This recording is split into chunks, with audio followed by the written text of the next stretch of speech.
What is up? What is up? And welcome back to another episode of Blood and Beer, the show where we talk blood sport and we drink beer. I'm your host, Matt. And as always, we've got some MMA to talk. We've got some beer to drink. It's the UFC 314 Spectacular for the pay-per-views, as always. We got Cody. I don't know what's going on, Cody. He must be excited. We got Noah. We got a hell of a card ahead of us. We got a lot of talking points. I'm excited to have you boys. The beers we're sipping on, they're all big truck beers. We got a half cab hazy India IPA. We got a highlight American lager, and we got a KS topless blonde ale. We got hoopties over for Cody, and we got the tweez The for the little world's guy over toughest here. drink. All right, whatever about that one. So yeah, we got UFC 314. This is the best. We don't even have to talk about it. The best card year to date so far. I mean, nothing coming close to this thing. It's an awesome card. I cannot wait for this thing. I already did a prelim preview because the prelims are better than any Apex card we've had all year. So we're going to be talking about the main card this evening. We're going to be making our bets, but we got a lot of talking points. So Cody, how the hell you doing? You ready for this card? We got a watch along this weekend. Blood and Beer's first watch along. You pumped? You're making the trip down the highway. Dude, I'm excited, man. It's gonna be a very fun time, dude. We're gonna be doing a watch along on YouTube. Gonna make the trip down the highway. Gonna go down to Matt's neck of the woods here. We're gonna watch a hell of a card, like he said, man. This is gonna be year to date. This is card of the year. I mean, because we've had some atrocious fight nights these last 3 weeks, and it's just been. I mean, I have not had the the joyous time. I mean, I love the sport, but I mean, dude, the last 3 weeks have been awful. Um, compared to I mean, from the Pereira pay-per-view to now, it's just been, Yeah, and even the cards that have looked good on paper haven't necessarily delivered. We've had some fight nights that haven't been good no, on you're right. paper that have delivered, but yeah, like the Pereira card, that didn't deliver. Noah, how rude of me. How the hell are you, my friend? It's been a long time. Uh, We've missed your bets for a few weeks. You're down big. You're down. Yeah, I'm down sounds like you're big. running scared. I'm Everyone's down running man, big. scared right man, now. And Everyone's we're listen. running scared right now. The yeah. only betting advice I have for everyone out there is to fade me. If you want to make money, fade me. He's I just seems this to be how it goes, but I'm real excited. We're out here in okay. Miami. This man sent me a parlay right before the Kevin Holland fight a couple weeks ago. He picked against Kevin Holland. He picked against Sean Brady. Double loss parlay. He should have got his money back for sucking so bad. By the way, this American lager, it's pretty damn good. It just tastes like a nice sipping beer. It's almost gone. But we're gonna get into our talking points. As always, we're gonna talk about some of our usual stuff, the sleepers, the over-unders on finishes, that kind of thing. And we've got where did these guys go next? Is it do or die? What have you? So first off, we're gonna kick things off at where are my manners for the people that haven't watched this before, which is a ton of you if you're tuning in. I hope we're scoring each round, each question they get a point.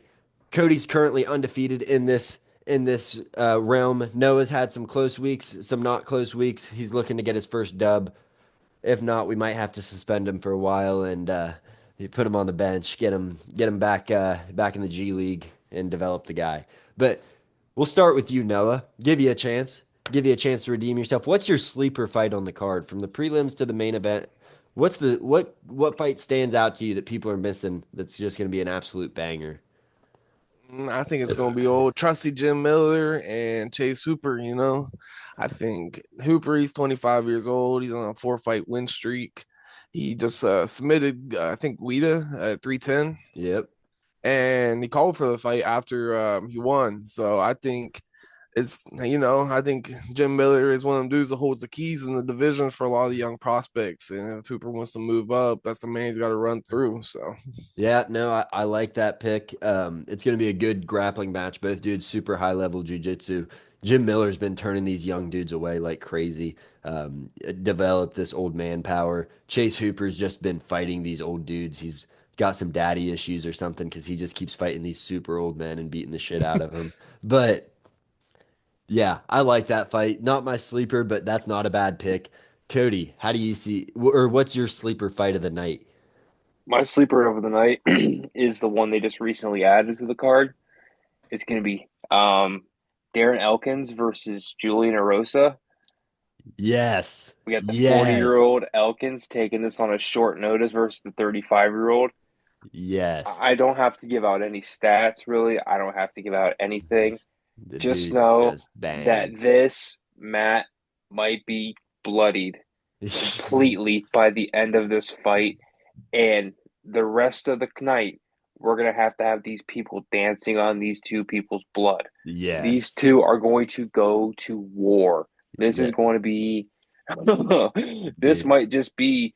Hey, So what you you see on the absolutely headlines, you're just gonna have the pics. You're gonna have the faces of these you two on the headline, and their arms are gonna be up in a draw because it's just gonna be so fucking awesome. you absolutely get a point for this because that is the sleeper fight of the night, without a doubt. As far as sleepers go, because all these fights they have a ton of publicity coming at them. Noah, not a bad pick, but this fight, Darren That was my By Elkins, any second means. pick. I was gonna go with that, but I ended yeah, up going Jim. Jesus, By any Darren means, Jim Miller's Elkins, a dope pick, man. But dude, the Darren Darren. Elkins pick is just gonna. He is 100%. He's 100% scar tissue, and Julian Erosa just loves to bang. He wants to get in there and just swing with you. They both have good ground games. It's going to be a fun, bloody fight. You're absolutely right, Cody. People are going to be dancing on the blood all night long. That ring is going to be stained early on. So, yeah, we're going to give Cody the point for that round. We'll bounce back to Cody for the to answer this question. So for Volkanovski, he's one of the best of all time. I think he's in my top 10 possibly of all time as far as UFC fighters go when you look skill for skill, what he's done, who he's beat, all that. But he's coming off two knockout losses. Where would a win or a loss does does a win or a loss change his position as a on the featherweight goat list for you, Cody? Does it change anything, or is he already cemented? If he loses this, it's just we look at it as this was the end of his career. He, as every great fighter does, falls off at the end. Or No, no, because my GOAT list for the featherweight division does have people that have fallen off and things like that, but my list is made of what they did at their peaks and what they held at their peaks. I don't think a loss would do anything to him because the people I have below him in his loss, um, one is already out of the division, two is just on their way out themselves. There's nothing they can do to pass them up. And if they move up, I don't see them moving up. Maybe up to another spot, but I don't see him going up another one in my rankings here. My rankings for him for featherweight one Connor. By far, I think Connor might be the number one featherweight. Just for look, if you look at what he did for the division and look what he did for UFC so and look at the dominance he had, the impact, um, I could definitely say that. and Just plus the dominance he had. I mean, he completely dominated, and then he pulled the Ilya and moved up. I yeah, mean, so I mean, he ran his course and moved up. Um, and then I have Jose Aldo as my number two, all time goat. yeah, Number three, I have Volk. then Number four, I have Max Holloway, and then number five, I have Ilya. I felt like if Ilya would have stayed in maybe a few more years, got a couple more wins, I think maybe he's probably one or two at this point. But I just think the Connor stacked the wins. Connor beat Jose Aldo. He's the one who freaking went out here and got these high level victories, you know. And Volk, he's done the same thing, but and he's been on the main stage. If you look at his last like 4 out of 5 fights, they've all been title fights. You know, you can't hold him down. But Jose Aldo is one of the pillars of the UFC. Connor's now absolutely. a pillar of the UFC, and it's So kind of hard to just pass up a pillar, you yeah, know. no, absolutely. And I think you made a great point. A loss doesn't do a whole lot for him. It doesn't move him back because you can't put Max ahead of him, and you're not going to put Ilya ahead of him just because, like you said, Ilya hasn't been there and done that for long. My my issue with the Connor pick as a GOAT in any division is he never stuck around one division long enough, I felt, to become the GOAT. He never defended his titles, but I think that he's still on the GOAT list of all time, just as a fighter in general because of Oh, what he absolutely. accomplished. But yeah, so my GOAT list for featherweight would be like Jose and then Alexander Volkanovski, then Max and Connor and Ilya right around the same. Noah, win or loss, does that affect Volk's place in your featherweight GOAT list, or does that affect him at all? I, what do you think on this? Back up a little, your chin's missing. Oh, my bad, my bad. So for me, I think personally, I don't think it necessarily affects his legacy. I wouldn't say it signaled the end of his oh, my bad. I don't think it would signal the end of his legacy, but more the signal end of his prime with this loss. I could, I yeah. I think more so with him. I personally, it's hard for me to put him at number one because I mean, Jose, he just had a lot of longevity, and I feel like personally, it was a kind of a tougher era back then as well. He defended it a lot more frequently. Yeah, most definitely. Because we had five title fights, I believe, In the UFC, but and he had like 7 or 9 in the WEC coming in. okay, So like it was they didn't have that division when he came in. It wasn't like he came in as a champion from another thing. right. It was like UFC bought WEC, owned them, and then absorbed them into the UFC, and the champions carried over the Dominic Cruz, the Jose Aldos, that sort of thing.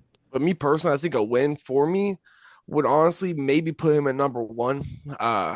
Just because I mean he's 36 years old. If he's able to do it at the top level at 36 years old, that's very impressive. I mean, I know Jose is a little bit older than him, but you do see when later into his career he did kind of slow down a little bit. They're like So it'd the be same. They're the same is age. he? I thought he was like 38. Dude, Jose's just been around for fucking See, that's what ever. made me think that. He's He's young been as around for hell. so long. So young. He's He like was like that Max 35 in his. Holloway type of thing. Yeah. They're all young. Like Connor's still at 35, 34. Like they're all Connor is. I thought he was like 38 or so. Yeah, I think Connor no. might be 36 or 38. I'm Mm-mm. not sure. You could be right. It doesn't matter. Connor's never gonna fight again. That No, dude's no. done. Done. Got some blinkers in the chat. But Uh, yeah, yeah, I so just I think you got it right on the head. I think yeah, loss, both of you are right. Loss does no damage to Volk because you can't move him backwards. I mean, you look at all these guys, the Cain Velasquez, all these the only all-time greats that haven't gone out on their shield is Demetrius Johnson, on GSP is John Jones. Like everybody else is going out on their shield. They're losing at the end. They get old. We see that age happen, and it just happens to everybody. You got to know when to get out. And if he does win, absolutely, you could say that puts him past Jose Aldo for being able to lose the title and then get it back. And if he can win and then defend it a few times, that would be insane. And oh, against a guy like Mutsar Evlov, that's a great matchup for him. A guy that's short and able to sprawl the way Volk is.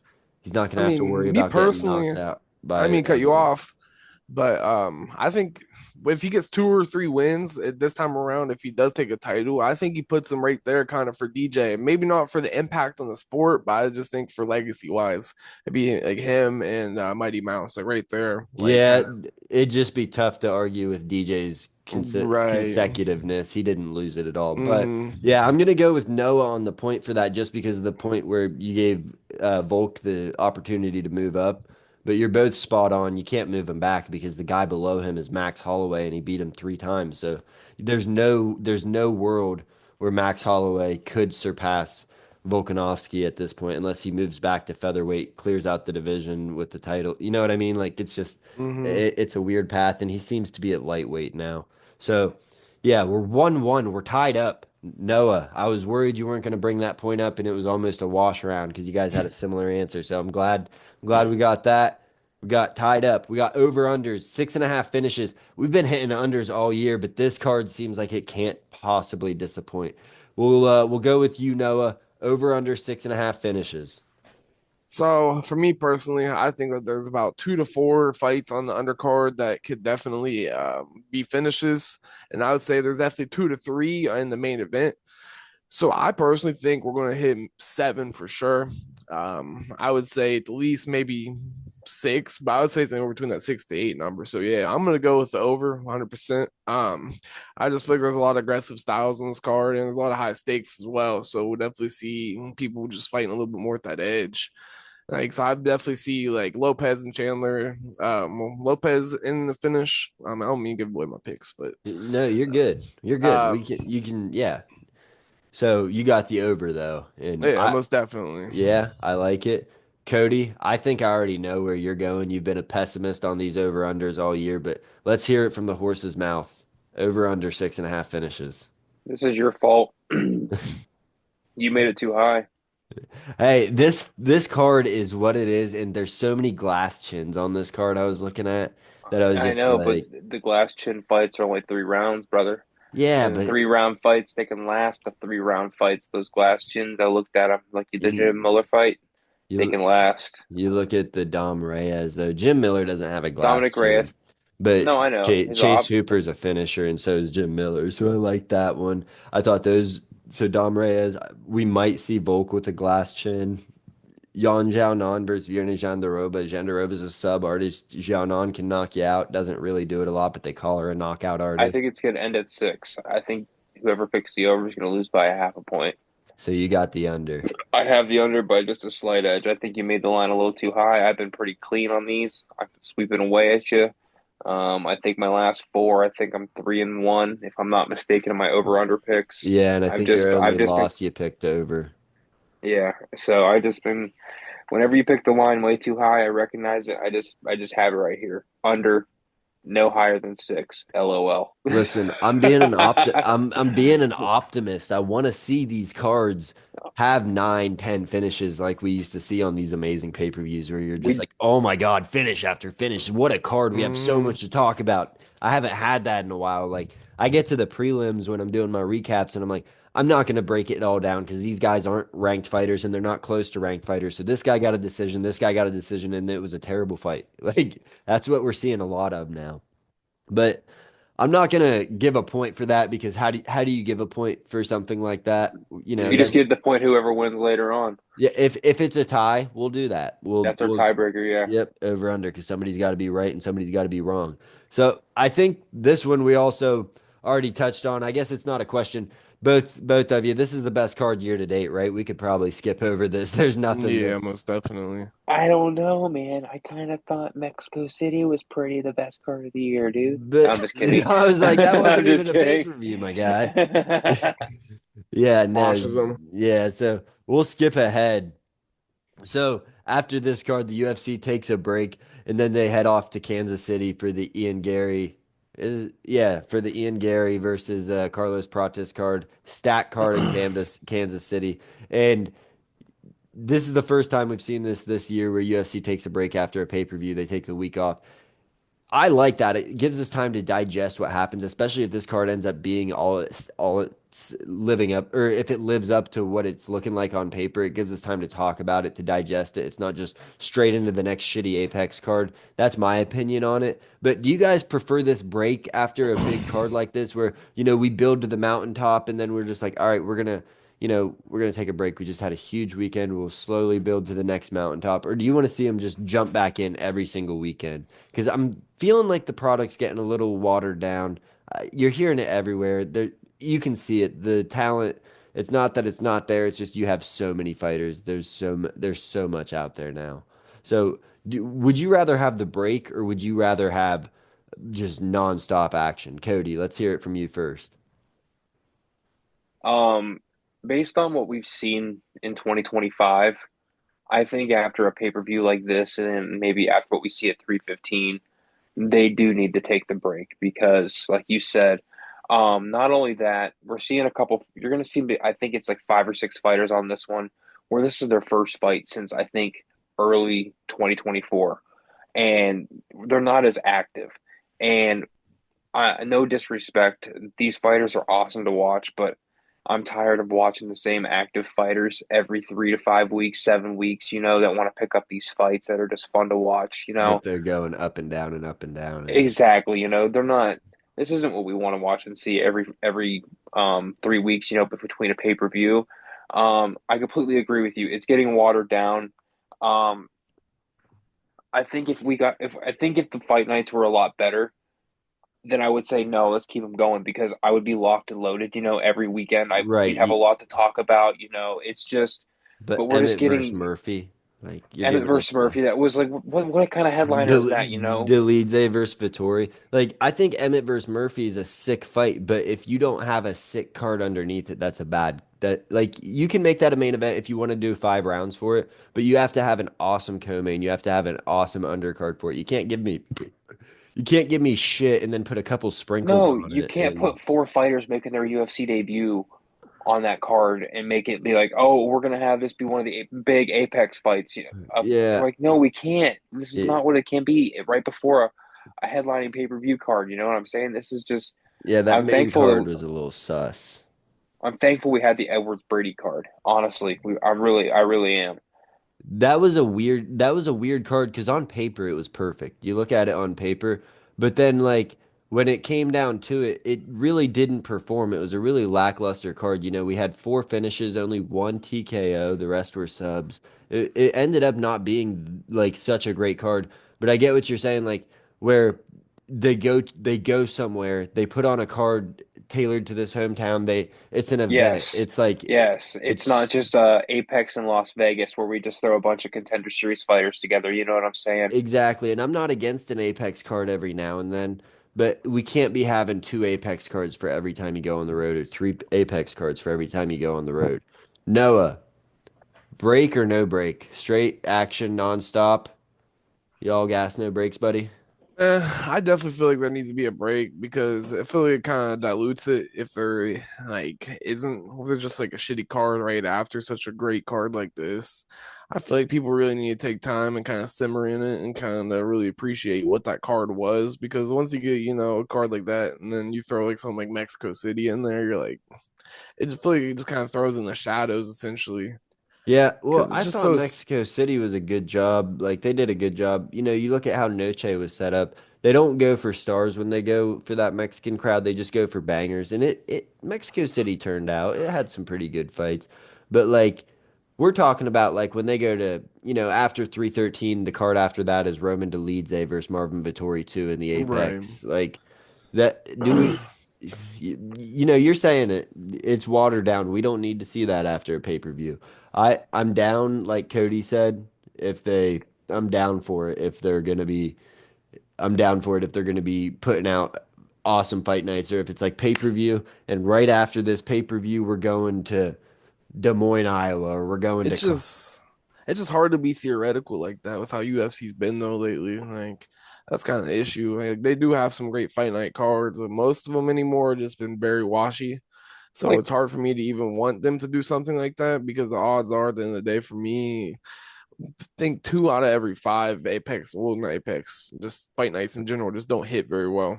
Yeah, and I feel like, but the UFC also, like, I'm not gonna sit here and rag on them the whole time for continuously putting out product because they're not selling us one fighter, they're not selling us stars, they're selling us a product. And even these shitty cards, sometimes it turns out to be an awesome watch. So I get where they're coming from, their idea, but I think if they get out of the Apex, it's a little less soulless. You get fan involvement again. You get people, grassroots movements. People are pumped to be there. I'm going with Cody slightly on the point. I forget what it was in the middle of what you were saying. It made me, yeah, I mean, like here, I pulled up. I have my old show notes that I keep next to me every time we do these shows. Like yeah, main card, Manel Kape versus Amabayev. Great, great main event. yeah. Their co-main event was Cody Brundage versus Julian Oh my Marquez. God, don't even get What? me started I'm on that sorry, but fucking like, card. what are we doing here? Yeah. And I think this was like 2 weeks after a pay-per-view.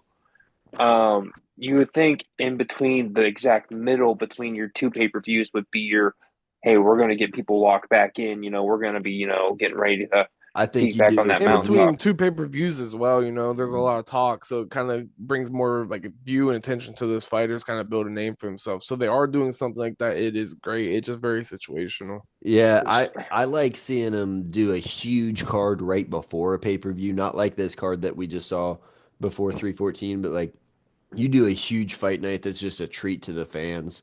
And then after that, then you go into a pay-per-view where people are like, all right, we just watched this awesome fight night that was free. Might as well buy this pay-per-view. We saw all the promos. So I think they're dropping the ball a little bit. I'm gonna give Cody a point 2-1 right now, but you guys were pretty much saying the same thing. I forget what the point was that Cody made, but I know you made a point I liked. I liked what both of you were saying though. 2-1 Cody. So Sunday morning, we wake up, text in the group, what's the headline we're going to be talking about? What are we taking away from this card? Noah, what's going to be the headline that everybody's talking about from this card after it's all said and done? Think personally it's gonna be Lopez shocks the world, crown new champion. I think he's got it in him. I think he's got all the tools to become a new champ. He's got the look. He's a great fighter. He's explosive. He fights a lot. That's what I love about Lopez is he does deserve it because he is so active. He's an active fighter, and I just think Lopez shocking the world, crown new champ is going to be the headlines. Yeah, I like that. Shocks the world. I don't know. And I don't know if he has all the skills. I think Volkanovski's a better fighter. We'll get into that, Mm-hmm. but I think that just the power that Lopez carries, it's a tough fight to pick. Cody, what's the headline? Is it even about the title fight, or are we looking at something completely different, or are we missing something? What's the headline we're talking about? So my headline I have written down right here is going to be Lopez wedges Volk. Where does Chandler go from here? I like that. Yeah, I like that. So So because Chandler's gonna lose, and then you got I'm not trying to throw picks away or whatever what I have but Chandler, if he does lose, it'd be his third loss in a row at 38 years old. two and Um, five or 2-6 in the UFC at that point. Yeah, I get. yeah, I don't know where you're going to be going at that point. You Connor ruined your opportunity there at that fight. He had a great opportunity there, and You took two since that he years since from the guy. I know, and since then he's lost two close fights. And it's just we'll get into that later, but yeah, that's what my headline is. Lopez wedges by Volk. Where does Where does where does Chandler go from Chandler? here? Yeah, where does Mhm. Chandler go from here? God damn, I like that headline. That's a great God, headline. sorry, Noah. I'm 3-1 I'm with Cody. you. I'm with Yeah, you. man. That I'm was a with good you. That fucking was a good one. headline. Cody, you want to be a journalist for Blood and Beer? You want to write stories, buddy? I want to do it. I just don't got the time. Golly, what a That was a headline. beauty. All right. So, aside from the title fighters, who has the most to gain on this card, Cody? Who's got the most to gain? There's so many.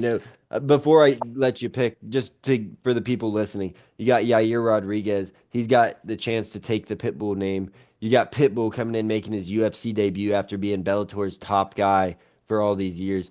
And then you got Patty, you got Chandler, you got Dominic Reyes trying to get his way back to the title with Nikita Krylov as well. I mean, Bryce Mitchell, Jean Silva. Jean Silva's trying to break into the rankings. Bryce Mitchell is trying to remain relevant and get the demons out of the UFC. So much supernatural going on there. Who has the most to gain on this card other than the championship fighters? You're going through them all, man. I'm going through them all. There's so much. This card is absolutely amazing. How could you not be To me just personally, it's down to two people, two men. It's either Patty Pimblett or it's got to be Jean Silva. Honestly, to me, because Jean Silva coming into the UFC the way he has, just skyrocketing through the rankings, and he's just become an absolute force. And this is going to be one of his absolute real tests coming forward here in this weekend. I think if he gets a victory here, I think this puts an absolute eyeball raiser on people who do the rankings here and the writers here in the UFC world. So it's gonna be some real talking points, around John Silva if he gets this dub here, but also Patty Pablet ranking 12 right now in his division. I think if he gets a win here against number I think 6 Michael Chandler, I six think or that's eight? Yeah. yeah something like that. He's gonna skyrocket him up, and he might have like a Gumrot sorry fight. Yeah. Gamrot, Jesus, I think a Gamrot fight might be coming up in the rankings there for him in the future or something like that. That can help skyrocket Patty. But I think those two right now are the guys that are Let me. in the Yeah. most to gain right now if they win or their respective fights. So I let me after I let Noah talk, let me give you my dream scenario for Patty after this card. A little fan fiction, if you will. A little time machine. We're gonna go back in time to London a couple years ago, but I'll do that in a second. Noah, most to gain on this card. Who is it that's not in the championship fight? Hmm. So I'm kind of stuck in between. I'm gonna go with my first one, which is actually Sean Woodson. Um, That's a Okay. good one I too. like that. I Yeah. like that yeah. pick. I like He's that pick. taking on number 15 Ige. He's currently 3-0. He's not 3-0. Well, He's not like 3-0. 3-0 his 6-0. last fights, Yeah, but he's 7-0 I in think the it's 3 in the UFC. UFC. Correct. I Seven think that's seven what and it 0 in the was. UFC. Okay, my stats are a little bit off, No, you're good. but I think he had a oh, draw 3-0 in in there. 2024. That's why I got it on here. My Yeah, bad. yeah. My We notes are a little don't messed up. know. Noah, Cody's our stat guy. He's got it all Yeah, up in I'm his head. not. I'm Cody's not. our stat guy. Come on, Cody. I need to send you home with one of these computers here and He's have you he is status. 7-0, and Mm-hmm. he was 3-0 in 2024. Yeah, I knew I had 3-0 on there for some reason in my notes.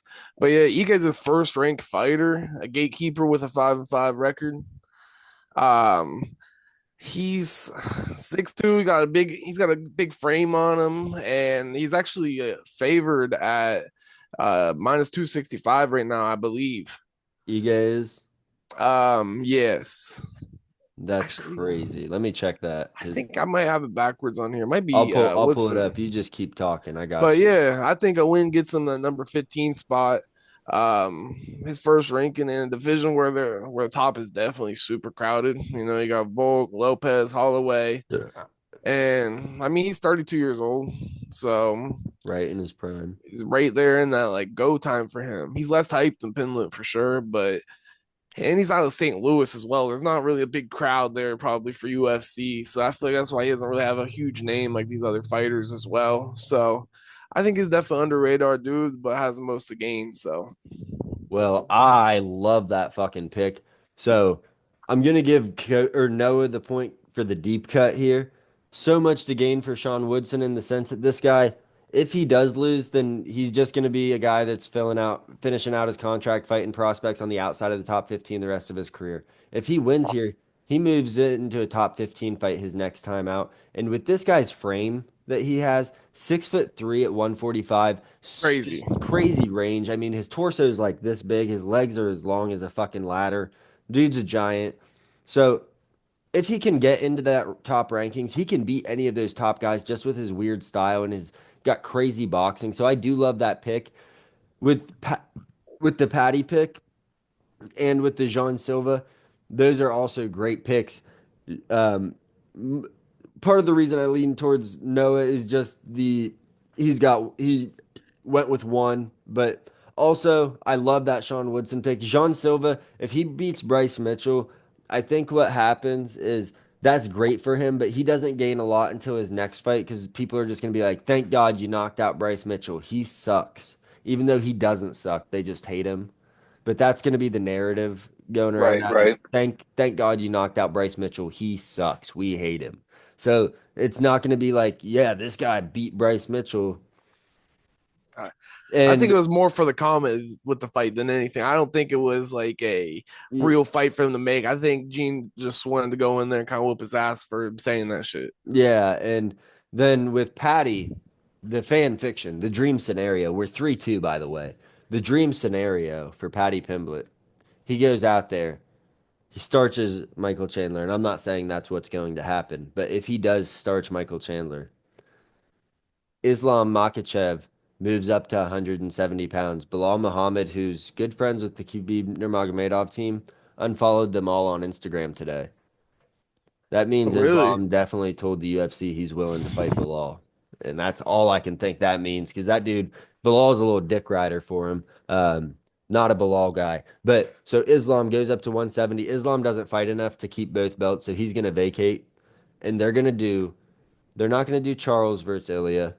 They're gonna do Charles versus Armin too. They're gonna do Ilya versus Paddy Pimblett for the undisputed title. They hate each other. They've been in brawls countless times. These guys have so much heat. They cannot fucking be in the same room without trading barbs. That is what's gonna happen for Paddy Pimblett.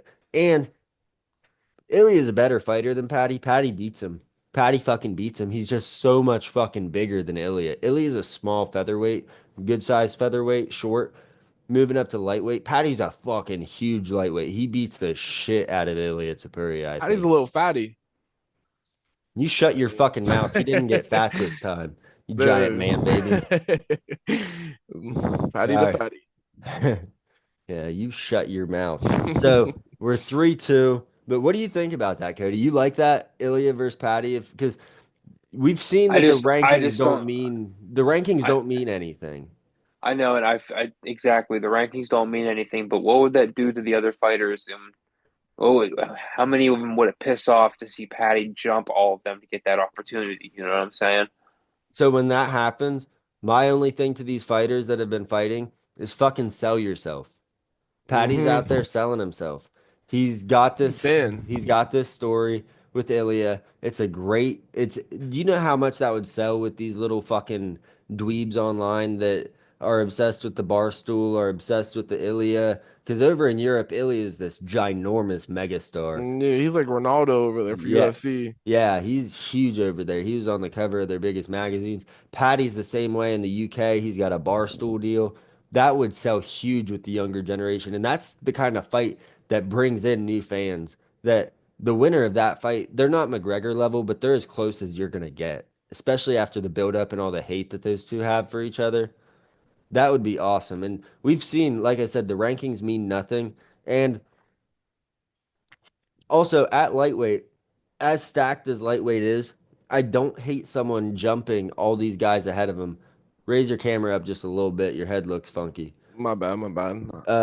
But Justin Gaethje, he's old. He's had wins and losses. He's just been hanging around. Dustin Poirier's got one fight left and then he's retired. I love Oliveira. He's been up and down lately with the Makachev and with Sarukian, but he's beaten everybody else. But they're all getting older. So if you pass them up, that's not the worst thing. That's the UFC saying, hey, we have youth and we can't keep letting you guys just gatekeep and keep getting shot after shot after shot. Even though you're beating everybody, you keep losing the title. And if we keep doing the same guys over and over again, we got to get new blood in here. Like, it's not necessarily a meritocratic Meritocracy. meritocracy there, but when you sell yourself the way Ilya does, the way Patty does, you earn things. And me personally, I'm looking at the rankings right now. It's Fazeev at 11, Moicano at 10, Darius 9, Gamrot 8, and Chandler 7. Okay, So, so I mean, me personally, I can easily see him hopping to number 6 or 5 right away. And then number 5 is Dustin. So, you almost want to put him right there at that 5 spot and then bump him down because I've Dustin, Dustin's on his way out, like you said, and Patty is fresh blood, and I feel like 155 is at the standstill right now. It's just really old and dusty, and like, but it's such an exciting. They're so good. oh yeah, 100%. But you look at the guys that are ahead of Patty. So like we have, you said Chandler, Gamrot, Dariush, Moicano, Fazeev. Fazeev's lost three in a row. Gamrot's lost two of his last three or three of his last four. Dariush has gotten knocked out in two or three in a row. Moicano just lost his last one. Chandler's lost a shit ton. Like it's not unheard of for him to win and jump all these guys because he Not at all. doesn't have any losses and these guys have been beaten up on the top guys. So, yeah, I mean he has a lot to gain here, I guess. He could get a title shot. It could happen. It's a long shot. This is fan fiction that I'm talking, but it could happen. So, we're moving on to the last scheduled question. Might need to go into a tiebreaker. Um, so I texted you guys this as tell me who your favorite fighter on the card is, who you're going to be cheering for the most, but I want you to sell me on your favorite fighter. Why is this the guy that I need to be just fucking tuned in? This is who I'm rooting for. The story, the fight style, everything. My heart's going to be beating out of my chest when he's fighting. Who is it? Cody, we'll start with you. Are you going to carry on your undefeated streak, or are you going to let Noah take it into overtime? My man here is going. It's got to be Paddy Pimblett here. You know what I'm saying? It's gonna have to be my favorite fighter on this card. It was tough, man. It was really, really tough to choose between him and the Jackrabbit, Diego Lopez. Because you know how excited I am every time I see Diego Lopez on a card. But dude, how often do we get to talk about a card with Paddy fucking Pimblett on a card, dude? I mean, he fights. He's pretty active, but I think this is maybe my second time on here with you doing a card with him, and I just get jacked up, dude. I think he's just one of the more electric fighters, like you guys literally just said. He's fresh blood. He's coming up. He's one of the top dogs coming in here, and I think he's going to be one of the future champions that holds the belt for 4 or 5 title bouts. Sorry, excuse me. 4 or 5 title bouts once he gets it. I think he's going to be one of those guys that hold it for one of these guys that are 15, 16 years old that are coming up that'll be 24, 25 going at him when he's 38, 37, you know. I think he's just one of them guys that are just going to be holding the belt. He's tough. He's going to be holding it. I love his energy. I love the way he sells fights. I love how he is when he's in camps. I love how he is when he's just in media, when he's just out and about being a human being, dude. He's a huge He's guy. a Just character. he's awesome, man. He's just Patty, bro, and he represents his country well. He's not somebody that's going to get in trouble. He's going to defend, like, he stands up for what's right. And he's an overall good human being, dude. He's just a great guy. He's not advocates one of these mental guys health. that he's not one of these guys that are going to go out here and get caught up in the law and be throwing ladders at buses or anything like that, you Well, know. well, he might not do that, but he did twerk on a fighter. He's a character, like you just He, said, brother. He's amazing though, and he's he awesome. And he honestly, is. he could be the main event of any card he's on He at could. any day. And if Volk Lopez wasn't the thing, Chandler Pimblett would definitely be the main event. That could Yeah, be a main event anywhere, yeah. I mean, mainly just because of Pimblett. and Chandler Without always Chandler, puts on a great fight. Like, yeah, no, absolutely. I love that pick. Noah, who's the fighter that you're selling me on? What fighter are you selling me on here? And you got to sell me good. Woo, You got to send it to overtime or you're going home empty-handed man. again. Mr. Gene Silva. He is a walking highlight reel. He is definitely one of my favorite featherweights right now. He's rolling into the 314 with a 15-2 record. He's got crazy 12-win streak right now as well, and 4-0 in the UFC, all by KO as well. Um, Last fight he had was a second round knockout, Drew Dober. Um, that was a 311, and he literally was. I love his kickboxing. It was damn He's near hitting clinic. that soft spot. Hey, you think, Mm-hmm. you think, you Yeah, but he think. had all the fans going crazy for him, and he's 28. He's walking into his prime too. He's not even stepping into it. That 30 to 34 in UFC is the most beautiful time for fighters for me. So he's not even there yet. Um, he's training out of Brazil with the fighting nerds, so you know it's just pure violence, every single one of them. So I I know. think at 6 foot, 145 pound frame, he's a nightmare for most of the division. So Yeah, no, he's not 6 foot. He's 5'7". But dude, He's shorty. really? yeah, I thought yeah. he's 6 foot, No, dude. What he's the short. He's fuck? 5'7". He's Like, Bryce Mitchell's a damn, lot taller than dude. him. Yeah, but Close golly, enough. yeah, I like Five that seven, pick. 69 inch reach. See, I think both those fights, my heart's gonna be like stopped for him because I'm so interested in what's gonna happen. Jean Silva, he does have the story of like being able to beat up the anti-Semitic, the guy that made the worst comments that you've ever heard, type of thing, and just this absolute crazy person. Patty Pimblett, I mean, you said it. He's a star. He's fun as hell to watch. It sucks. It's tough to pick because both of them are kind of in the same boat right now, too. Patty's is over a longer period of time, but just this week with the press conference, John Silva, he came in as the face, baby face in this, and he's barking and he's being rude to Bryce Mitchell, but it's getting annoying as shit. He's not getting the response from the fans he was. Like people are cheering Bryce now. And Patty kind of had the same thing when with the Jared Gordon fight after he probably should have lost it, gets on the mic and talks shit like he won. So they both kind of lost fan reception there. And I guess because I'm a little pessimistic about the fight style for him, Jean Silva, I am excited because if he can go out there and do what he want, do his game plan, it's going to be an amazing fight, and that's what we want to see. Most people want to see Bryce Mitchell get beat up, but god damn, we're going to go to overtime because this was such a close between the two of you. Like both those fights are the ones that are going to have my heart going like. I do want to say I had 6 foot reach in my nose, but I'm writing chicken scratch. So Oh crap! Yeah, hey, I'll give it to you this way. Michael Chandler He's only put on fun fights in the UFC. Only put on fun fights. The performances haven't been there. You look at it, and his resume, while he's only lost to the best and he's put on great fights against the best, the guys he beat turned out to have not been that great when he beat him. He beat Dan Hooker by knockout, but Dan Hooker was on a 5 fight skid in the midst of that. That was in the midst of his 5 fight skid.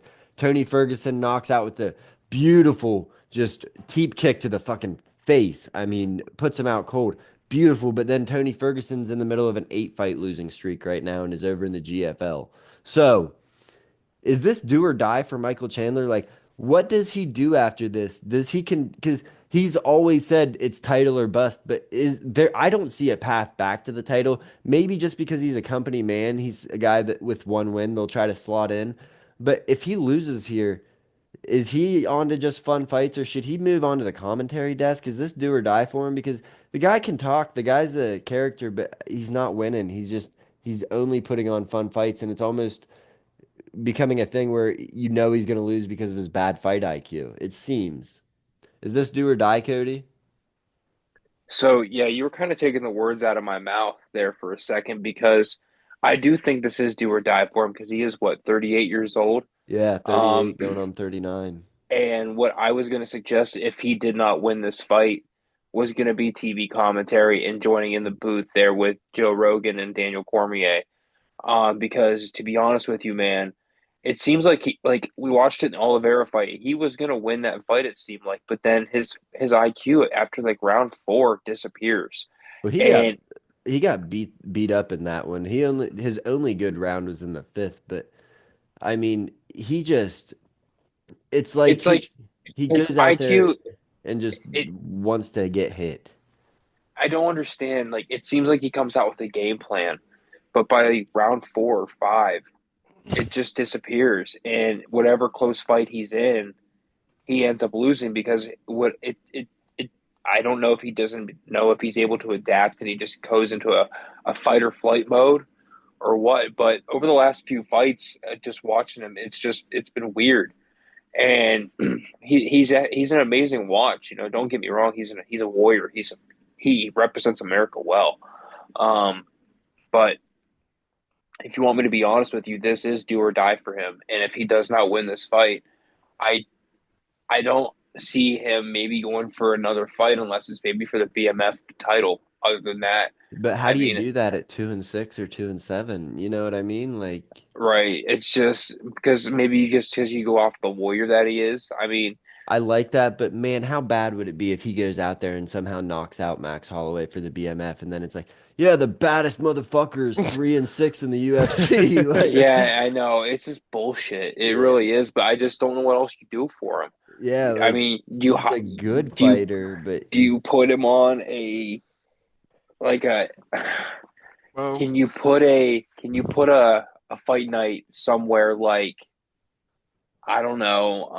somewhere in Florida or Tennessee, maybe. I'm thinking, yeah, like a big arena somewhere, like maybe like down in Houston or But maybe like Tampa Bay. he's not a fight night fighter. Like that's a guy that you want to see him in on the But if you lose, pay-per-view. but if he loses again, can you put him on another pay-per-view? And that's kind of where it's do or die. It's like because his fight style, UFC's like it does nothing for us to put you on a fight night because you sell tickets. People know you're gonna fight, but at the same time, that's gonna get old.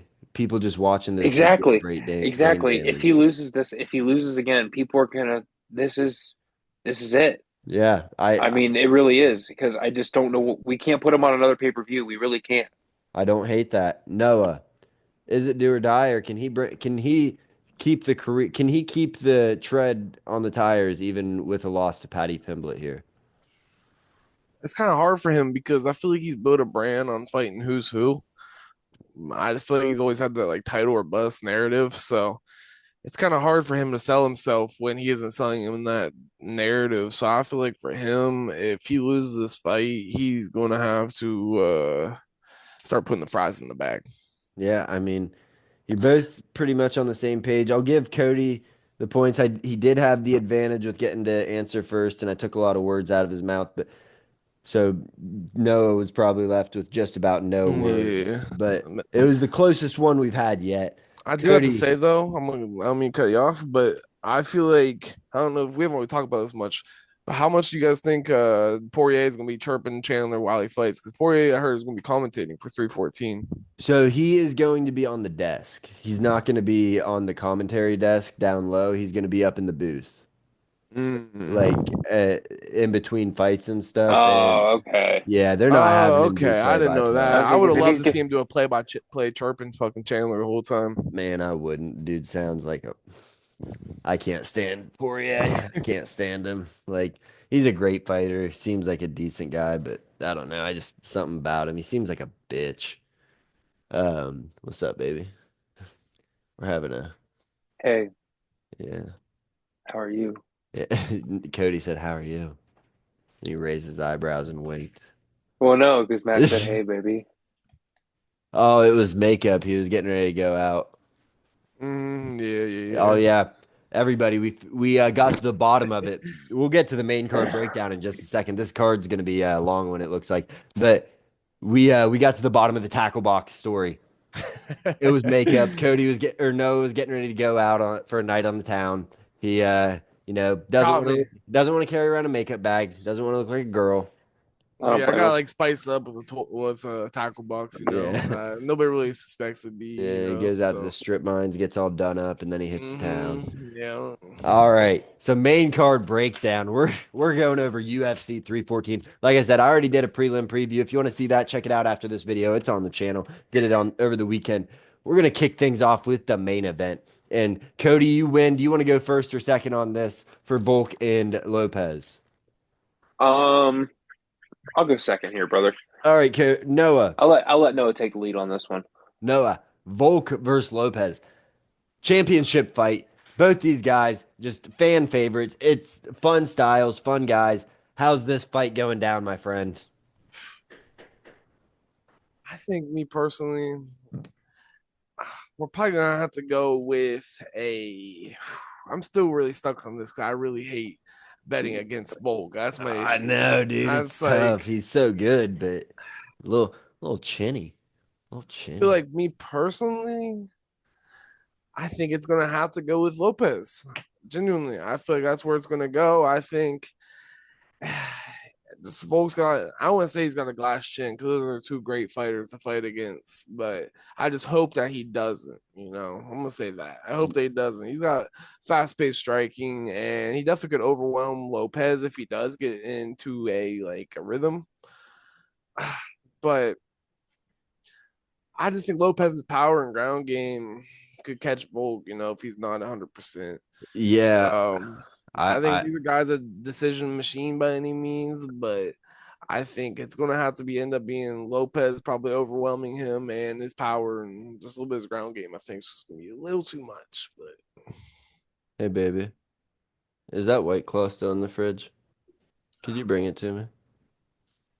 Running a little low on beverages. Um, yeah, I want to Cody. go with my bet though Oh, for the fight. I want to go under 4.5 rounds.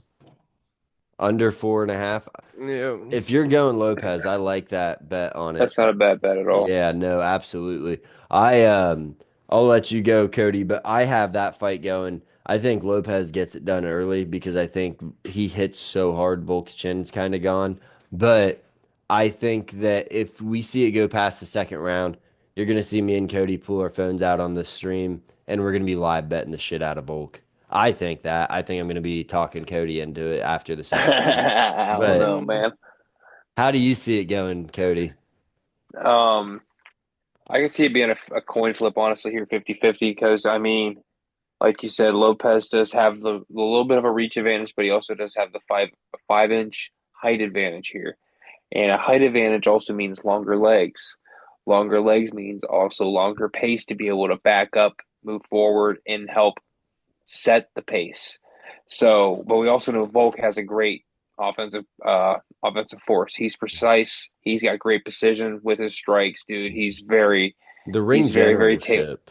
he's very tailored, Yeah, and he's tailored to be a champion. He's got the gas tank of a champion. So We know that he can go 5 rounds. That's not a problem for him by any means. And the thing here, though, I'm a stat guy. He's got an excellent takedown defense. He can handle the grapple. He's got great legs, dude. He can keep his balance. He can keep his weight. But the problem is, though, Lopez is strong, man. Lopez is a jackrabbit, dude. He just does not quit, He and he doesn't. love he loves to come at you early. And I think for him, like I just said, I think he's got to use his length to use his legs to dictate the pace and then go at him with his power. And I think for him, if he can get it to the ground, he's got to stick to the ground and create a pace for him on the ground. I think that's got to be the move going forward, coming in on a 5 fight win streak, being 6-1 in UFC. All the momentum's on his side. Volk's got 2 losses coming in. Granted, they're title bouts, but he's 2-3 in his last 5, dude. He's not looking very good. He looks like he's almost on his way out, even though he can K still he can K still give you a run for your money. the chin never comes back is the way I look at it. Lopez hits hard as shit, like I said. One thing about Exactly. Lopez though is Being younger, being 30 years old in his physical prime, dude. exactly, When but adrenaline hits in that body, it's different. it is, and he comes out so hot. And like you look at what he did against Brian Ortega, where he knocked him out and brought him back to life in the same combination. He hits so hard. Everybody he hits, when he hits him, it jars him. He tightens up his body as he throws to make that punch land hard. But doing that, it drains the gas tank. We've never seen Lopez in a 5 round fight. And against a guy like Volkanovski, who's pretty much only fought in 5 round fights for the past 5 or 6 years. I mean, it's gonna be rough if it gets out of that phase because I think we've seen Lopez kind of gas in 3 round fights. So if he gasses, if he starts, at the end of the second round, if he's looking tired, I'm gonna be hammering Volk when he's like a minus or when Lopez is like minus 800 favorite, and I'm like, oh yeah, Volk got hurt in those first 2 rounds, but now this guy's done, and Volk found his timing at the end of round two. Like I could see that happening. I like Lopez Hmm. here. I like Lopez here because I think that, like I said, the chin never comes back. But if Volk gets out of those first 2 rounds, so I'm betting Lopez early, I think with separate bets, but I am betting Volk live. I'm gonna switch over and bet Volk live. Might even cash out, make some money on the Lopez bet if he's still there and a huge favorite at the end of round two. Cash out and reinvest it into Volk live and double up or triple up my money. So yeah, I think we're all on kind of the same page though. Lopez should win. Volk's really good, but it's just, is he still there? Lopez is so good. So now we got the co-main event. We got the co-main event. Michael Chandler taking on Paddy Pimblett. Battle of the old guard. Old guard kind of. He just came to the UFC a couple years ago. But battle of the old guys versus the young guys. Paddy Pimblett on the way up. Like you guys both said, huge star. Huge star. Huge over in London. Everybody's always been critical of him, whether it's the way he wins, the guys he's fighting, the way he looks, the chin being up. But this fight, it's a fight. I think it's an absolute car crash. Both these guys have sloppy striking. They both keep their chin up. They both do not move their head one bit. This is going to be rock'em sock'em robots, baby. Car crash to the fullest where people just line up to see the carnage. Noah or Cody, you deferred in the first. Noah, give it to Cody here. Sorry. Cody, how do you see this going down, my friend? How do you see this shit popping off, buddy?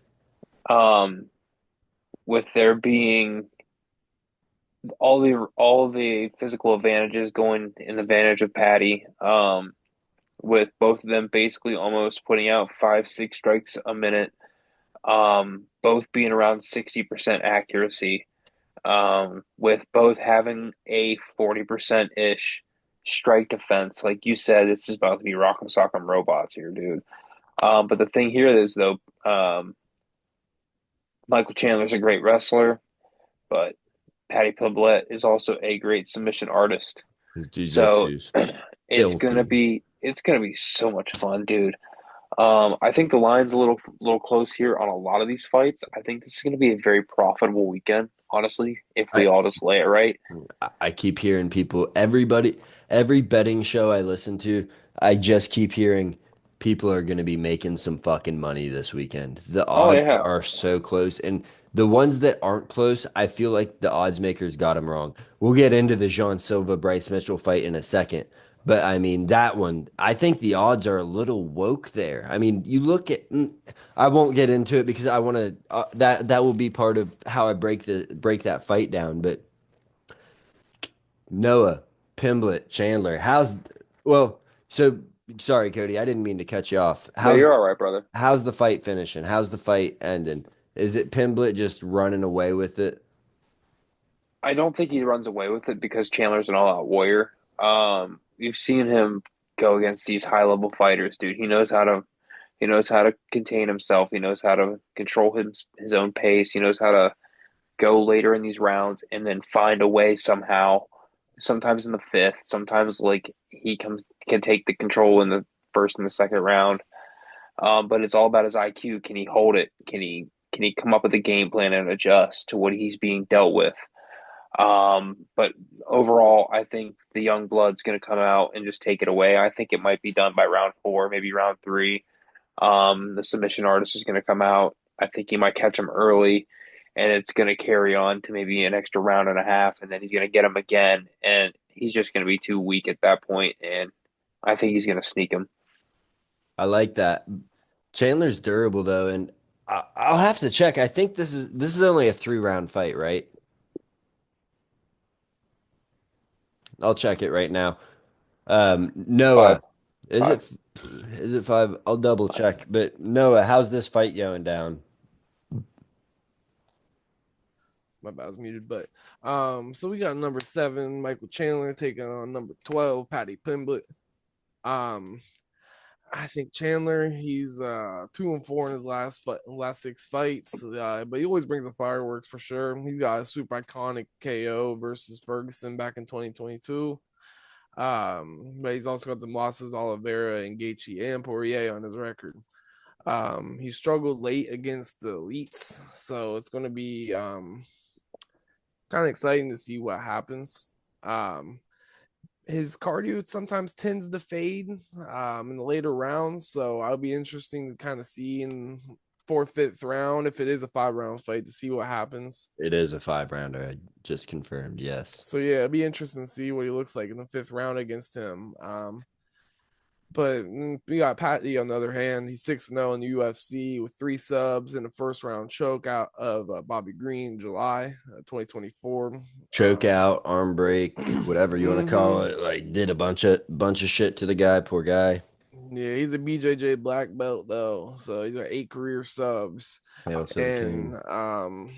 he got pretty decent striking too with 4.5 strikes per minute. Um, he's never gone 5 rounds of UFC, so it'd be kind of hard to tell what really ends up happening for him. But I feel like his youth and momentum are definitely peaking right now. So, but my breakdown essentially of it is going to be I feel like Chandler's early blitz and kind of looping hooks and takedowns could overwhelm Patty, but he's never faced anyone of this level of power either. So it's be kind of interesting to see. It Um, it absolutely will. So I'm gonna tell you what's gonna happen in this fight because Patty Pimblett, Michael Chandler, they strike the same fucking way. They throw looping shit. They keep their chin up and stand right in front of the guy.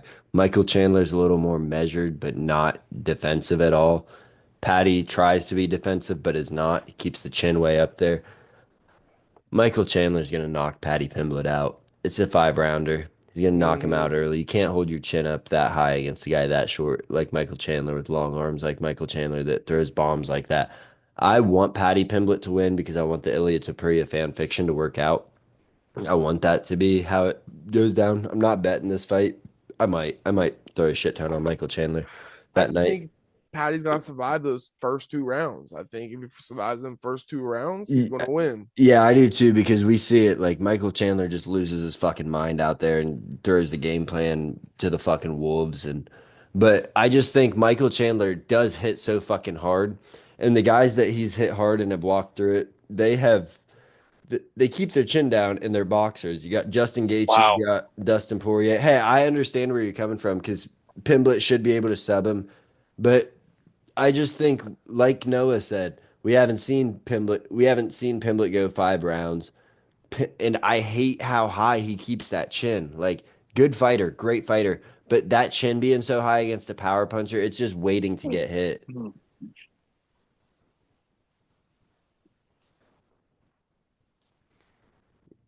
You don't We'll like see what that? Yeah, happens I here think this his weekend. reckless We'll see style what though is happens going to this. leave him fucking ripe for a sub.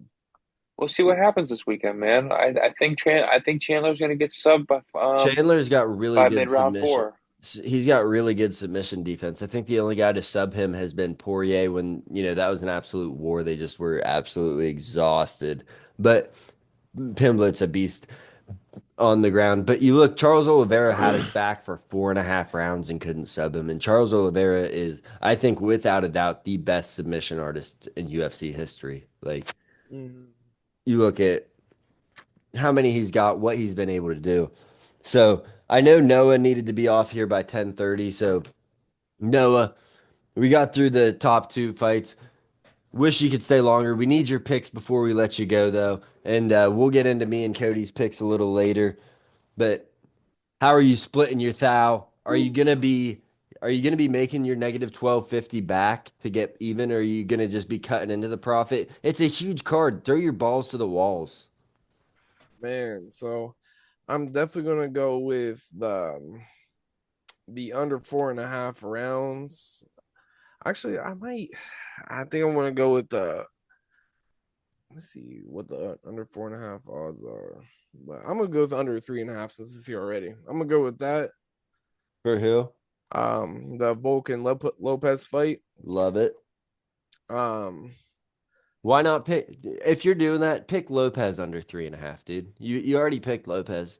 Throw your balls to the wall. You're already deep in the yeah, fire. you You are can right. You you are can right. only lose 1,000 more. Let's see here. I might have Like to do that. like Lopez is giving you on a parlay. It's basically even money added to that. I'm trying to see.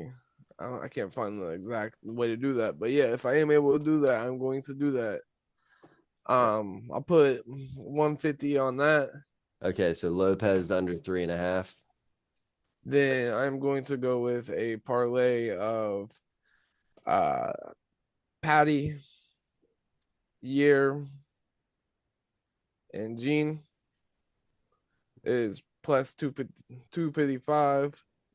I'm gonna put 250 on that to win 887. Okay. Um, then I am also going to put Gene Silva by KO. Let me see. I'm looking for the exact odds right here. The win by KO is minus 105. Wow. That's crazy. Yeah, so I'm gonna put 100 on that. So I'm at 600 right now. Yeah. Yeah, No, you're at 650. 650. Or no, 600. I'm sorry. You did Yeah. 250, 250, 100. Um, then I'm gonna take my boy Sean Woodson, and I'm gonna go with Jim Miller. In a parlay? Yep. Okay, Sean Woodson, Jim Miller. That's a crazy parlay. What's that like? Plus 950 1,500. Okay, plus 950. for 200. It'll give me 2,100. Okay, he's going big. Wow. Okay. Hey, I respect it. Jim Miller I could got do it. to. Chase Hooper's really fucking good now, though. He's gotten really good. So you're at 750 now. You got 250 Yep. left. One more bet, I take it. You put Yes, sir. 250 on that last one? Put 200. 150. Oh, 200. So you got Yeah, So, 200 so you so for should you have 2,100. 400. You should have yeah, 200 200 left. left. Yeah, 200. I thought he Yeah, did and 150. then I believe for my last one, I am going to put Patty Pimblett by sub and um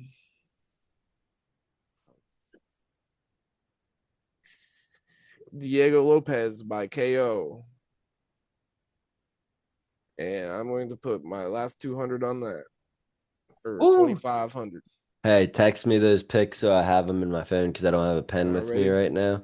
And if you want to dip out, you can. I appreciate you coming on, Yes, buddy. sir. Appreciate Sorry, you having me th on. this ran a lot longer than No, we were you're good. expecting today. Hey, You're all good. good. Hey, tune into the live stream on Saturday. We're gonna start it up about 9:30 towards the end of the prelims and be Okay. going the whole main card. So make sure you're tuning in. Be my moderator for the chat, buddy. All right. Yeah. Sounds good, bro. Nice All seeing right. you. I Thank appreciate you you. for tuning in. Thanks for coming on, Noah, Valiant man. It Thanks was for fun. having efforts. me. We're not gonna bench you. We're not gonna trade you. We'll keep you around, but we are gonna get you a talent coach or something. Someone that's I need a pick coach. yeah, we got you. But hey, thanks for coming on, Yes, Noah. sir. Thank you for having me. Cody, we're jumping in. We're going too wide here. It's head to head. Oh, you Yair know, baby. Rodriguez, UFC. Patricio Pitbull Fieri, Bellator, GOAT. Absolute, without a doubt, the GOAT of Bellator. And, there's some people that you're like, they were great over in Bellator, but they're really not that good. This guy's not one of them. This fight is that fight. This fight is entertaining. This fight is, you got this guy that blitzes with Pitbull that has crazy leg kicks. His jujitsu is just unmatched, especially for how short he is. He doesn't try to throw up the crazy triangles and stuff because he knows he doesn't have the reach. He does what he needs to do. He's got the power. Taking on Yair Rodriguez, though. Crazy style this dude has. Spinning attacks, wild elbows, wild knees, wild kicks. Super tall, rangy, tough fight. Pitbull's getting close to the end of his career at 37 years old. It's a tough fight for him. How do you see this fight going down? It's a tough fight for both guys, man. Let's be honest here. I know this. Both guys are a little shorter on the end here for fighters. Like, Yair's 5'11", That's pretty tall for 145. Patricio's 5'5".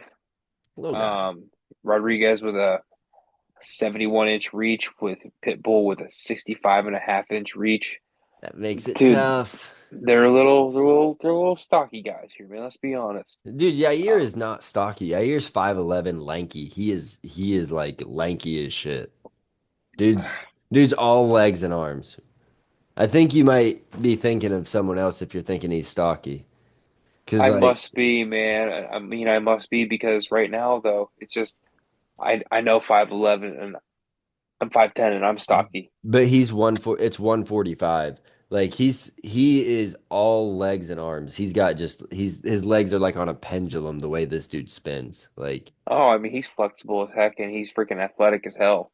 And it's just he does land almost five strikes, 5, 6 a minute. And he's about 50% accuracy.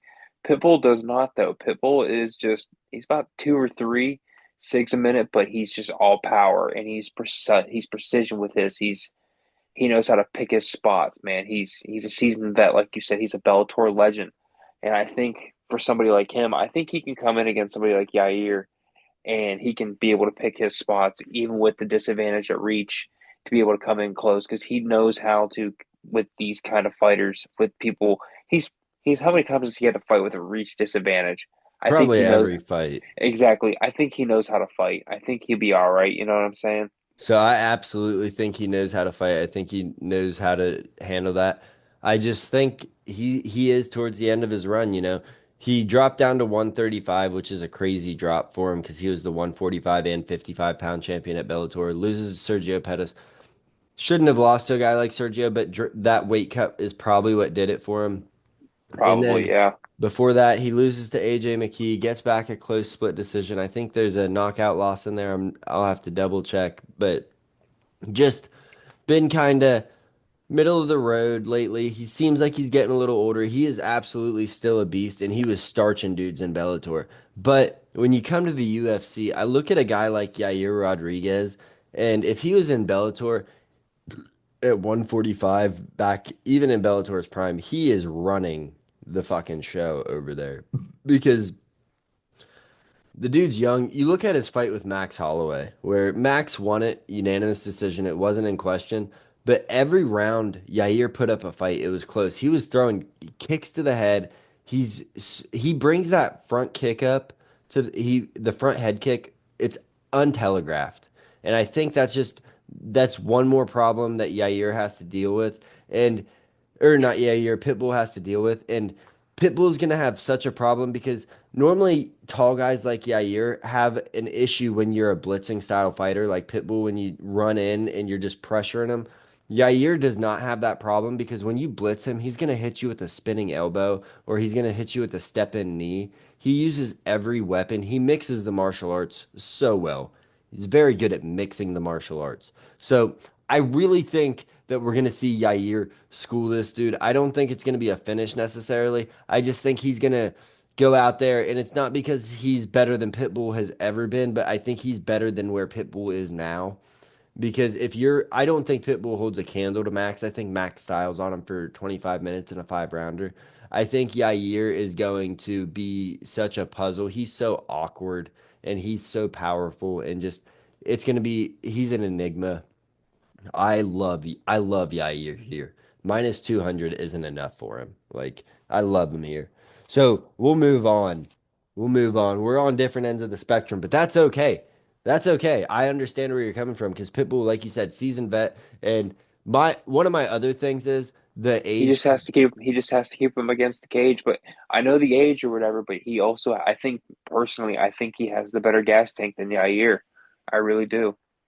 Well, so we've seen Yair fade in five rounders, but in a three rounder, I don't think that's going to be a problem. They're not at elevation or anything. You know, they're in Miami, so they're at sea level. This is going to be like the easiest breathing fight.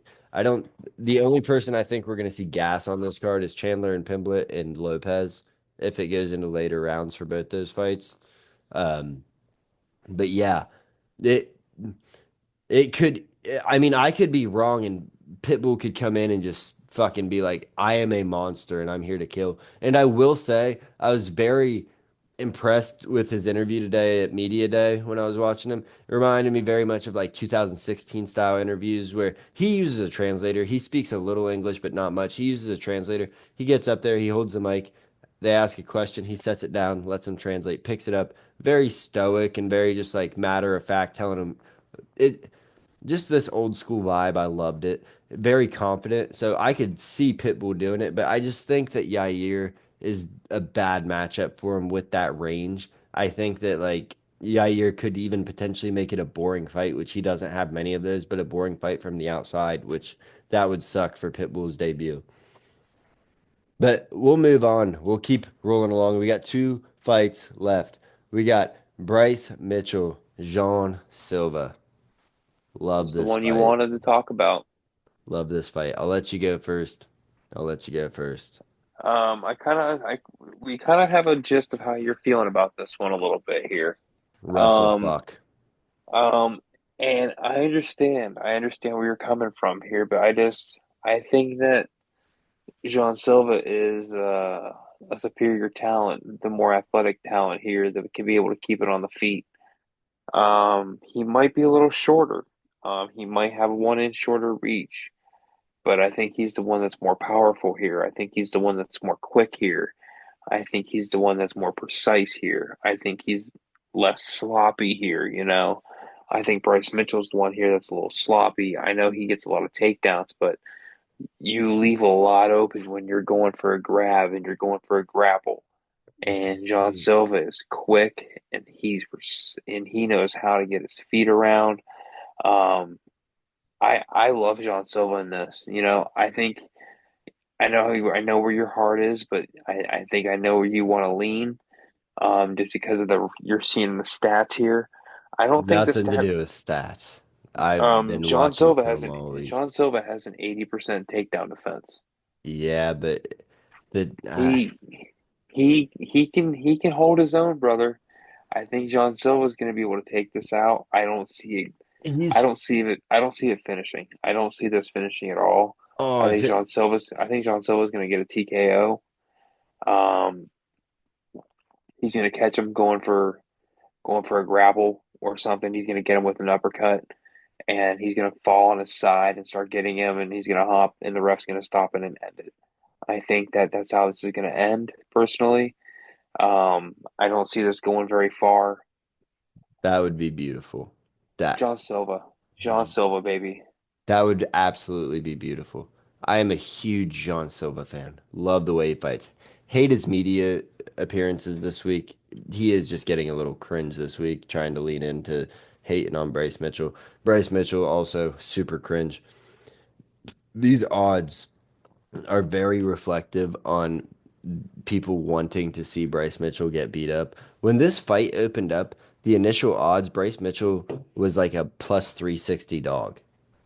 That's insane. Like even if you're leading John Silva, that's an insane line.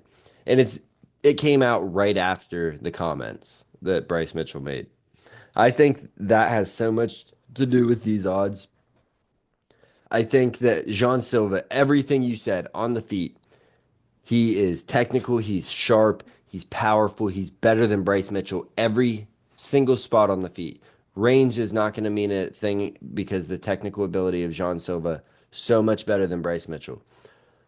Bryce Mitchell though has wrestled everybody, has taken everybody down, even Ilya Topuria. And he has submitted most except for Josh Emmett who knocked him out early. But he has taken down everybody, dominant top control. He just gets on you, searching submissions. He hits ground and pound. He's so strong. He has that farm boy strength. And I know Jean Silva is strong, but we've seen Jean Silva get taken down by Charles Jourdain. And Charles Jourdain only has 4 takedowns in like 20 fights in the UFC. 3 of them are against Jean Silva. If you look at his fights before the UFC, he struggles with takedowns. And I know it's 80%, but the guys that he's fought, Charles Jourdain was spamming takedowns and he still got 3 on him. Bagdasarian shot a takedown before he got dropped. Bagdasarian can't wrestle to save his life. Drew Dober shot a couple takedowns, couldn't do anything with him. Like guys that aren't wrestlers have been shooting on him because he's hurt them. Bryce Mitchell, I just think the way he shoots takedowns isn't sloppy. It looks sloppy. It looks Dricus du Plessis like, so I guess it's sloppy, but it's conservative because the way he does it, he keeps his head to your chest. He keeps so tight that you can't get any power generated on strikes against him. I see him wrestle fucking him. I think it's gonna be a boring fight where we're like, wow, Jean Silva got fraud checked. And Bryce is the bigger guy already. He's normally not the bigger guy necessarily, and he's going to be stronger than John Silva on the ground. He's a strong wrestler. His background is jujitsu, and he has insane top control. He's got twisters. He's got every submission in the book. He could get knocked out, absolutely. His chin's been tested and failed when Josh Emmett sent him to the Shadow Realm with a seizure a year ago. But I I just just I don't see that happening this fight. I see. really don't. I think John Silva's got the strength here. I think John Silva's got the attack. I think John Silva's got the tactics. I think that he has all the ability in the world to finish this fight. It's just when it comes to striker and grappler, especially a striker that has suspect takedown defense, even though the stats say they're not. I've been watching the tape, you know what I mean? Like I've seen when someone grabs a single leg, he doesn't do the right thing. Like he doesn't do the right things to defend the takedowns. So I lean Bryce. I see where you're coming from with the Jean Silva pick. Everybody wants Jean Silva to win. I want Jean Silva to win. Might put money on Bryce and still be sitting there like, I don't care if I lose this fucking $50 or whatever. Like I might do that, but I just have a feeling that Bryce is gonna pull it out. So we move on to the curtain jerker of the main event or the main card. Nikita Krylov versus Dominic Reyes. Two guys in the second worst division next to heavyweight in the men's UFC. Light heavyweight, Dominic Reyes had a really rough stretch. Now he's coming in 2 wins in a row. Dustin Jacoby, Anthony Smith. Nikita Krylov took about 2 years off. He's coming in off 3 wins in a row. I think 2 finishes in those 3 wins. Knocked out Ryan Spann. Submitted. Who fucking cares who it was? He's a beast. I like Krylov here. I think what Reyes has been able to do against Anthony Smith and Dustin Jacoby is admirable. It's nice, but those are also 2 guys that are older and on their way out. Reyes is so hung up on this John Jones win. That's what's keeping him relevant. He's going up against Krylov, where, yeah, the guy hasn't fought in a while. And you look at his UFC record, yeah, he has a couple losses, but he has only fought a murderer's row. If you look at his UFC record, I think everybody's in the top 10 that he's fought or was in the top 10 when he fought them. I mean, he's got the Paul Craig OSP. Those guys aren't in it anymore, but they were. He's got the Ankalaev. He's got Johnny Walker. He's got Volkanovski. He's got Jan Blachowicz. He's got just this lineup that this dude's fought is insane. Now he's taking on Dominic Reyes. Krylov hits hard. He's got a good submission game on his back, on the top as well. Dominic Reyes has a glass chin. He's got good boxing, but that's about all he's got anymore. Especially he's 36. That doesn't mean as much at 205, but I just think that chin is absolutely gone. What Yuri Prohaska did to him, you have to know about this. That spinning back elbow that just sent him to the fucking shadow realm. Like, Oh yeah, absolutely. like that changed his career. And ever since then, He he really hasn't been the same since. Honestly, even if you just watch just highlights, you don't have to watch the tape. Just watch the small highlights that come out on each fight, and he it's does not look the same by he's any means. he had a very small peak. I'm not saying he's a bad fighter. He had a peak. John Jones was there. He lost the fight. It was close. A lot of people think he won, but it doesn't matter at the end of the day. It's 5 or 6 years ago, and the judges didn't give it to you. So say what you will, you didn't win that fight, and you've been losing ever since. You got two in a row, but you're running up against a buzzsaw in Krylov. Do you see the fight going the same way I do? Like, I really do, Matt. Let's be honest here. You took the words really right out of my mouth here. He in his most recent fights, his defense has become really, really weakness, like one of his biggest weaknesses. Um, I think Krylov is just going to grapple and control the fight here. I just don't see Reyes being able to do much. I think Krylov's the more dominant fighter here. He's on the longer win streak, so he's got the hotter hands. I think, and plus the fighters he's beaten, like you said, have been the more tested fighters. Um, I think the more they're still there. Like Anthony I'd say Smith, they're absolutely still more to tested, prove. but They're more to prove fighters, you know. right, like Anthony Smith, what's he got left to prove? That guy's on his way out. He's lost a ton in a row. Like Dustin Exactly, Jacoby, fringe top 15 in one of the worst divisions in UFC. Like, what do you have left to prove? You're 38, 39. exactly, and it's they're on their way out. I absolutely seen Nikita Krylov walking away with this one. I think to make Dominic Reyes. I was really shocked to see that he got the first fight on this main event. I really was to see him fight Krylov. I thought they could were gonna maybe give somebody else on there, but I mean, it is what it is. It'll be a nice fight. It'll be fun. Yeah, I mean, this It is. card's so stacked. It's gonna be an entertaining fight. We cannot sit here and say, "Oh, I'm bummed out I think that by they put it there because Krylov of Reyes." the finish ability. I don't think Oh, that's going to absolutely. decision. Yeah.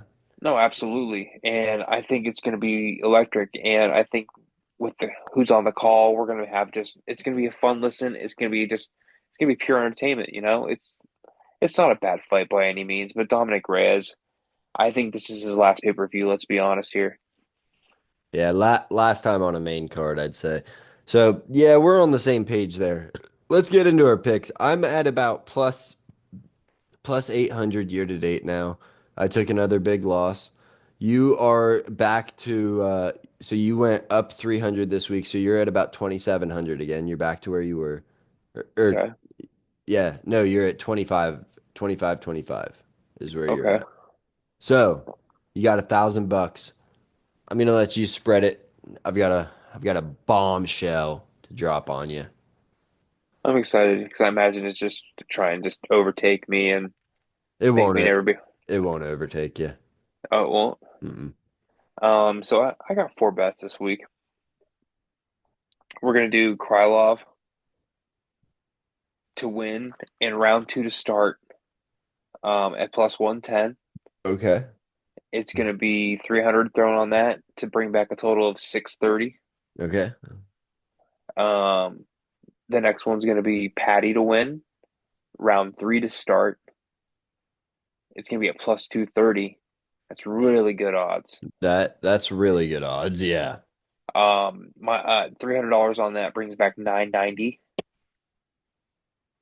The next one I got here for y'all is going to be Lopes to win in round two to start. It's at plus 145. Yeah, I like it. You can't beat it Yeah, by any means. I think he gets it done in round one if he does, but it could be round two also. And if it starts, then that's everything. That's everything for you. They won't offer round three, so I wonder what they know. They know Volk wins after that. Um, $300 brings me back 735. And then here we go. I have $100 left. Pitbull by TKO or KO at plus 700. $100 on it brings me back $800 total. Hey, those are great odds on a TKO by Pitbull because I think that is how he gets the victory, although he could definitely get a submission. I think we could definitely see Pitbull with TKO. That's insane, plus 700. Plus My, 700 on FanDuel. but that bet isn't going to hit. Nothing with Pitbull is going to hit because my one bet on the card, $1,000, is You're going throwing it to on here. Yair Rodriguez. I got snuff all up in my teeth. Yair Rodriguez, money line, minus 198. We're putting all 1,000 on it. We're being safe because I'm so confident that he's going to get it done. I've seen Pitbull. I've watched Pitbull for years and I know where he's at. I love the guy. I just know where he's at. I know where he's at as a fighter. AJ McKee's nothing compared to Yair Rodriguez. AJ McKee's a great fighter, but he took Pitbull to his limit and he beat Pitbull. I So can't believe you. Yair Rodriguez, $1,000 gets us 15,0505 back. So we're getting 500 profit. It's not that much, but it's playing it safe because Cody's gonna lose it all. Actually, I love the bets that you made. Those are gonna fucking hit. Those are gonna fucking hit. And that sucks. You're gonna just kill me. But that's what we got for you. Thank you for tuning in to this long ass show. UFC 314 going down this weekend. Thank you so much for tuning in. That's all we got for you for Blood and Beer. Don't forget to like, comment, and subscribe. Check us out on Apple, Spotify, Amazon, YouTube, whatever. Let me know your thoughts on this card. You want to collab? Get on here with me and Cody. Let us know. Let us know. And yeah, that's all we got for you. Thank you for tuning in. Don't forget to check out the watch party 9:30 p.m. YouTube Saturday night for UFC 314. Thank you very much.